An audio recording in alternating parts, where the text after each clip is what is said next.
Welcome to Chillin' 101. We hope this video helps. In this video, I will show how to change a Ford Expedition tail light. First, gather your tools.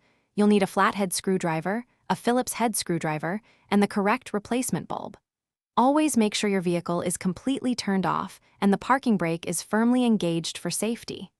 Then, open your tailgate to give yourself clear access to the tail light assembly screws. This initial preparation ensures a smooth and safe replacement process.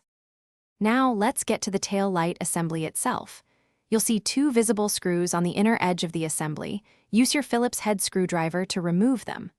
Once those are out, gently pull the entire tail light assembly straight back, away from the vehicle. It might feel a little snug, but avoid twisting. Finally, press the small tab on the electrical connector and pull it apart to fully detach the assembly. With the tail light assembly free, it's time to replace the faulty bulb. Identify the specific bulb you need to change.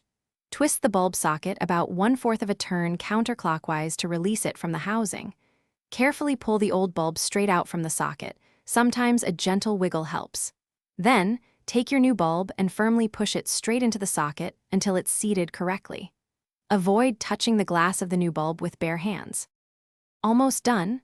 First, reconnect the electrical connector, ensuring it clicks securely into place. Then, carefully align the tail light assembly with its mounting points and push it firmly back into the vehicle. Reinstall the two screws you removed earlier, tightening them just enough to secure the assembly without over-tightening. Finally, turn on your vehicle and test all the lights, brake lights, turn signals, and running lights to confirm everything is working perfectly before you close the tailgate. Thanks for watching. Consider subscribing if we helped you.